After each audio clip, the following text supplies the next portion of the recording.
The town from beyond. What a time to run out of gas, and what a place! It was a little traveled, backcountry road in Connecticut, between Ridge-Held and Crescent Bend, without a gas station within miles. John Gregg often traveled such roads as a painter. He had found some of his best subjects along their lonely stretches. There was nothing to do now, he felt, but cut across country until he reached a farmhouse that might sell him some fuel. The terrain grew wild as he left the highway, and he was more than surprised when he saw a girl's figure confronting him. His surprise stemmed mainly from the fact that he could have sworn that there had been no one there a second ago, and also from the strange costume that the girl was wearing. An odd headdress and apron, wooden shoes.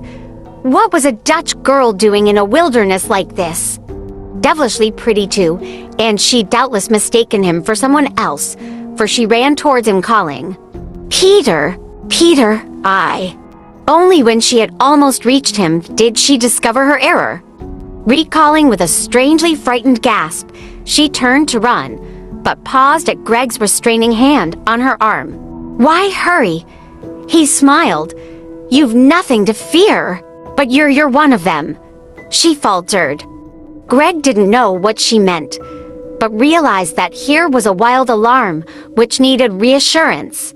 He applied himself to it, and successfully, for within a few minutes she seemed to have lost her earlier panic, and they were conversing like old friends. Gretchen Vanvelt, her name was, and she displayed an odd eagerness to know every detail of John Gregg's life, the clothes he wore, the sort of house he lived in, and countless similar details. And when it came to the mention of modern inventions, such as automobiles, airplanes, and the like, Gretchen displayed only an amazed ignorance. She murmured something, which Gregg didn't quite get about returning only once in a century, but he took it to mean that she resided in an old-fashioned community, which was off the beaten track, hence a bit out of touch with the modern world. He was too occupied in looking at Gretchen, admiring her quaint loveliness. As time flew past, he was conscious of the fact that he was falling in love with her, and that night was fast drawing on. There was only one thing to do, and that was to find quarters until the next day in Gretchen's village. She displayed a strange terror when Gregg suggested it, meeting all his arguments with vehement objections. There was something unreal and mysterious about her, which made her even lovelier, and before Gregg knew it, he had gathered her in his arms. When he released her, she was strangely silent. When her words finally came, they sounded hollow, far off. "It wasn't meant to be John," she said, "but I've come to love you in these short hours. Yes, I'll take you to my town, but you may find it strange. No one from the outside world has entered it for the past 3 centuries. There may be danger for you, John. Deadly danger! Tell me, do you still wish to visit St. Yost?" She couldn't mean what she was saying, Gregg thought. She was probably only testing his love. He told her that he was determined to go with her, and hand in hand they scaled the high hill beyond which, she told him, St. Yost lay situated. From the hilltop he looked down, and almost reeled dizzily. A swirling mist covered the valley, below a weird mist which seemed almost alive. When the mist engulfed Gregg, he felt a suffocating and oppressive sensation, a strange feeling of something ancient and long dead, almost like invading an old graveyard. Through the wraith-like fog, he perceived scattered lights, which made him feel that this was more like it, that at least they were coming to human habitations. It would be good to get out of this devilish fog and next to a roaring fire.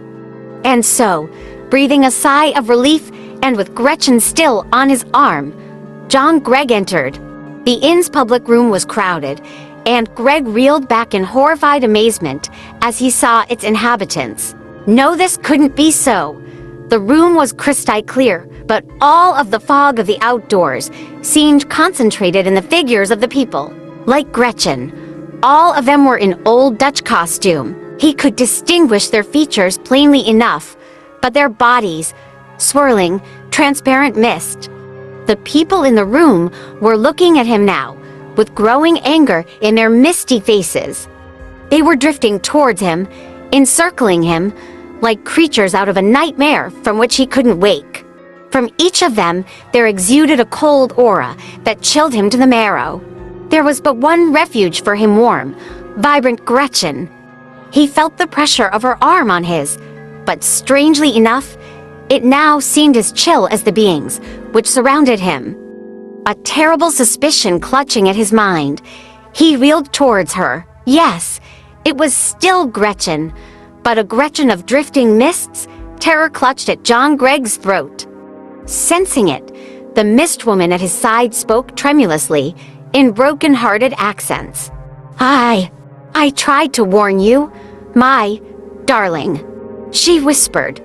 I told you that our love wasn't meant to be, that there was danger for you if you came here.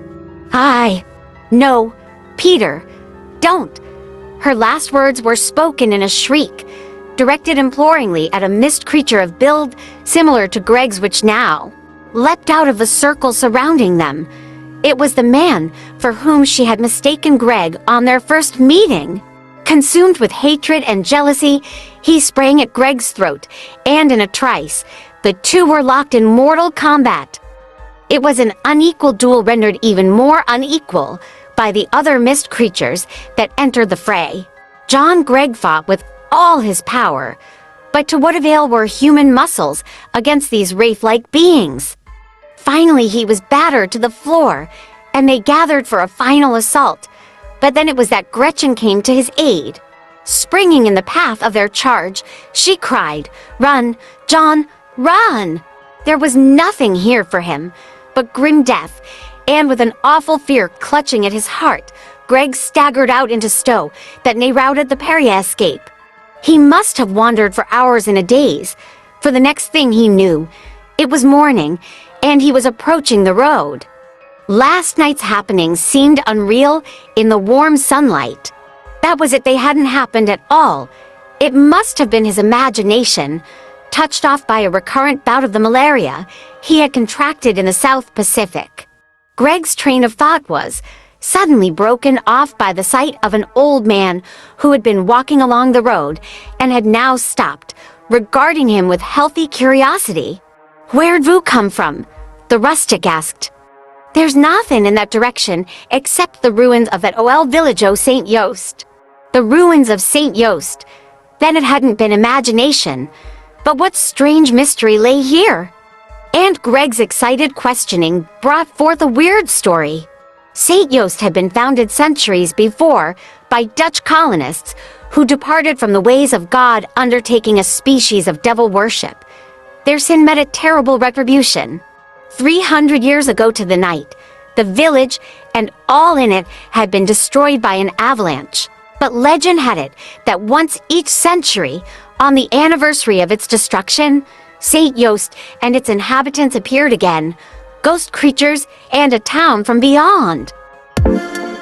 The end.